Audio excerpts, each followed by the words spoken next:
Bonjour Anne. Vous êtes fondatrice de OneArt. Est-ce que vous pouvez nous présenter votre structure ?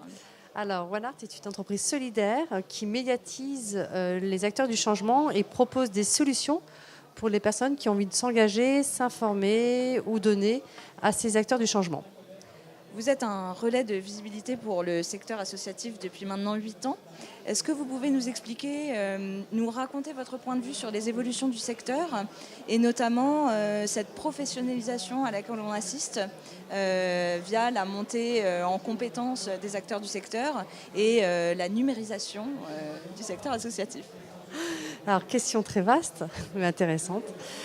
C'est vrai que OneArt a été créé en 2008. À l'époque, le paysage associatif était vraiment basé sur une démultiplication des associations par leur manque de financement et par la baisse de subventions. C'est vrai il y a déjà eu une concentration de certaines associations.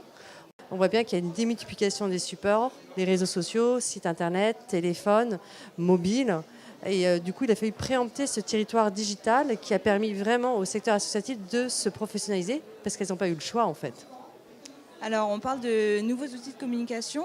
Est-ce que vous pouvez nous dire un mot sur les nouveaux outils de collecte de dons ? Les collectes de dons sont de 3 ordres. D'abord, il y a eu l'apparition du crowdfunding qui est maintenant vraiment un moyen de financement usuel pour les associations avec la démultiplication des plateformes. Il y a eu le crowdfunding. Il y a eu le don en ligne qui progresse chaque année. Je pense qu'on parle aujourd'hui de 8% du don en ligne total par rapport au don général.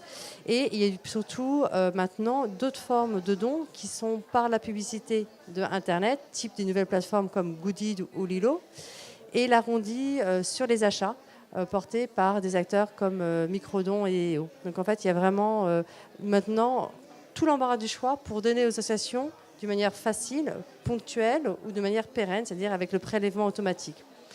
Et là, récemment, cette semaine, a été annoncée par le ministère une nouvelle forme de don que nous, on est en train de tester, qui visiblement a beaucoup de perspectives pour ces associations, qui est le don par SMS.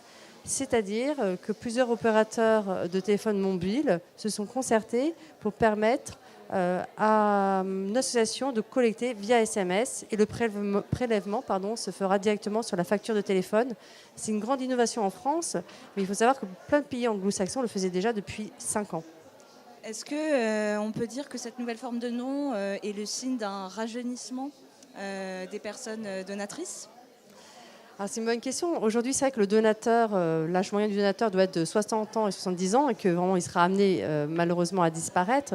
Et tout l'enjeu pour une association, c'est de capter cette nouvelle cible jeune. Comment le don par SMS peut être un exemple, mais aussi un don vraiment, une générosité embarquée sur tous les supports digitaux. Parce que comme vous savez, les jeunes ils sont plus captés par le digital que par des collectes traditionnelles type street marketing ou par des courriers.